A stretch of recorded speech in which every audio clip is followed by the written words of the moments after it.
السلام علیکم، طیب ورلڈ میں خوش آمدید۔ جی ناظرین، پہلے ہم نے 2 قسطوں میں سیالکوٹ سے بننے والے فٹ بال کے حوالے سے آپ کو آگاہ کیا۔ تیسرے مرحلے میں تیسرے پارٹ میں ہم آپ کو یہ بتائیں گے کہ چونکہ آپ کو معلوم ہے ہم نے دوسرے پارٹ میں یہ بتایا تھا کہ 2014 کے ورلڈ کپ میں سیالکوٹ کا بنا ہوا بارازوکا فٹ بال بہت مشہور ہوا تھا، اور اس فٹ بال کی وجہ سے فیفا اور کھلاڑیوں کا سیالکوٹ کے بنے فٹ بال پر اعتماد بڑھا تھا، جس کی وجہ سے فیفا نے مزید آرڈرز سیالکوٹ کو دینے کا ارادہ کیا۔ جب لندن اولمپکس کا موقع آیا تو فیفا نے فیصلہ کیا کہ اولمپک فٹ بال میچوں میں پاکستانی گیند استعمال ہوگی۔ ایڈیڈاس نے سیالکوٹ کے ہنر مندوں سے خصوصی فٹ بال تیار کرایا جسے البرٹ کا نام دیا گیا۔ اس گیند کو سبھی کھلاڑیوں نے پسند کیا تھا۔ یوں پاکستانی ہنر مند جو تھے وہ دنیا فٹ بال میں اپنا نمایاں کردار ادا کرنے میں کامیاب رہے، اور ان کی محنت شاقہ کی وجہ سے سیالکوٹ کا نام دنیا بھر میں مشہور ہوا۔ اہل سیالکوٹ نے بھی فٹ بال ساز اداروں میں جدید مشینیں لگوا لیں۔ چنانچہ کئی اشروں پر محیط اس تجربے اور مشینی جدت کی انوکھے ملاپ کی وجہ سے بہترین فٹ بال تخلیق ہوئے جو سیالکوٹ سے بنے اور پوری دنیا میں مشہور ہوئے، اور ممتاز فٹ بالرز نے ان فٹ بالز کو بہت سراہا۔ ہوا یہ کہ فٹ بال کی جو عالمی تنظیم تھی فیفا، جو 2014 میں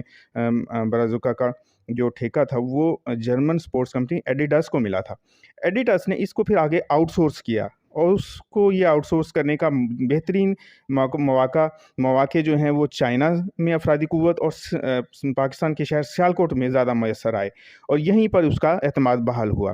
جرمنی کی یہ کمپنی ایڈیڈاس نے چونکہ وہاں کے جو مقامی صنعت کار تھے مسعود اختر، جو کہ بڑے فعال کردار ادا کر رہے تھے فٹ بال کی پروڈکشن کے حوالے سے،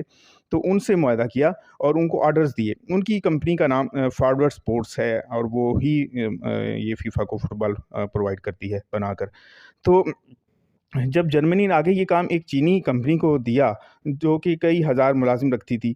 چینی کمپنی کو یقین تھا کہ وہ یہ آرڈرز جو ہیں بر وقت پورا کر دے گی، مگر ایسا نہیں ہوا۔ اور جب فیفا کو علم ہوا کہ چینی کمپنی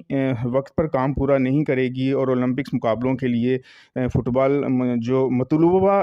تعداد میں ریکوائرڈ ہیں وہ مہیا نہیں ہو پائیں گے، تو وہ آخر دیگر کمپنیوں کی طرف متوجہ ہوئے۔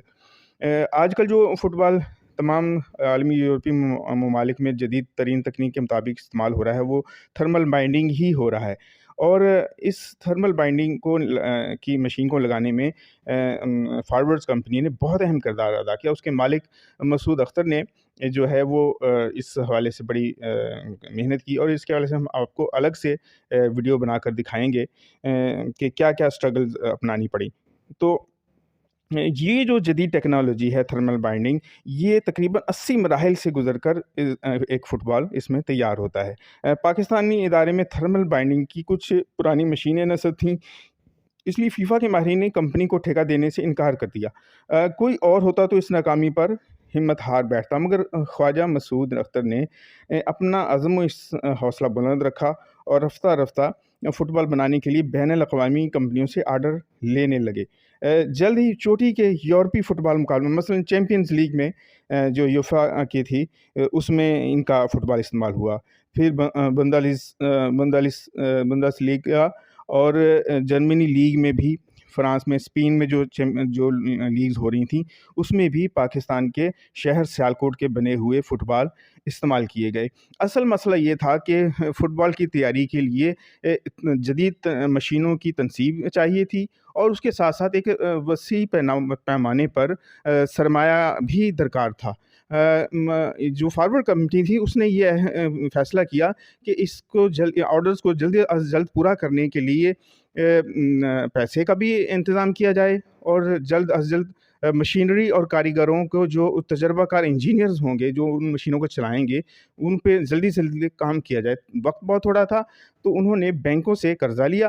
مسعود اختر نے اور ان کی کمپنی نے، اور پھر شیدوں کی جلد از جلد جو ہے وہ شپنگ کروائی اور ان کی تنصیب کا کام مکمل کروا کر اور تھرمل بائنڈنگ فٹ بالز کی پروڈکشن کا آغاز کر دیا، جس کی وجہ سے یہ ہوا کہ جو چائنا سے کام ہو رہا تھا وہ وہاں سے ہو کر سیالکوٹ میں منتقل ہوا۔ اگرچہ یہ بات بھی اپنی جگہ پر ٹھیک ہے، جو فیفا قطر میں تقریباً 3 لاکھ فٹ بال کی تیاری تھی، اس میں بھی 2 کمپنیاں انوالو ہیں جو کہ چائنا سے پروڈکشن لے رہی ہیں، اور دوسری یہ سیالکوٹ کی فارورڈز کمپنی سے پروڈکشن لے رہی ہے ایڈیڈاس۔ تو ان دونوں سے جب مال فیفا کو پہنچتا ہے تو یہ ایک بہت معیاری اور پوری دنیا میں یہیں سے مال سپلائی ہوتا ہے۔ اصل بات یہ ہے کہ ایڈیڈاس چونکہ جرمنی کے زیادہ تر فٹ بال جو ہیں وہ یہاں سیالکوٹ سے ہی تیار ہو کر وہاں جاتے ہیں، اور صرف ایڈیڈاس ہی نہیں ہے بلکہ بولو گیما ایک کمپنی ہے سیالکوٹ کی، اس کے بھی جو فٹ بال ہیں وہاں کی چیمپئنز لیگ میں استعمال ہوتے ہیں، اور اس کے علاوہ کئی کمپنیاں ہیں جو فٹ بال بنا رہی ہیں سیالکوٹ میں رن کر رہی ہیں۔ ناظرین، یہاں تک تو ہم آپ کو یہ پوری اسٹرگل بتائی ہے، ہم نے 3 مرحلوں میں آپ کو بتایا کہ سیالکوٹ میں کیسے یہ ترقی آگے بڑھی، لیکن اس میں جو 2 اہم چیزیں جو قابل ذکر ہیں اور جو آپ سے شیئر کرنا ضروری ہیں وہ یہ ہیں کہ 2 کمپنیوں نے، یعنی ساگا سپورٹس نے اور فارورڈز کمپنی میں ایک تاریخی انقلاب برپا کیا سیالکوٹ کی تاریخ میں اور انٹرنیشنل تاریخ میں۔ تو اس کے لیے ہم الگ سے آپ کو ویڈیو میں آگاہ کریں گے، آپ ضرور دیکھیے گا یہ ویڈیو۔ ساگا سپورٹس کے عروج و زوال کی داستان ہم بیان کریں گے، اور اس کے علاوہ فارورڈز کمپنی سپورٹس کمپنی کے جو جس طرح اس نے اسٹرگل کی اور آگے آئی، اس کے بارے میں بھی ہم اگلے نئی ویڈیو میں آپ کو آگاہی دیں گے۔ تو آپ طیب ورلڈ سے منسلک رہیے گا، انشاءاللہ ہم آپ کو تفصیلات سے آگاہ کرتے رہیں گے۔ جی، اللہ حافظ۔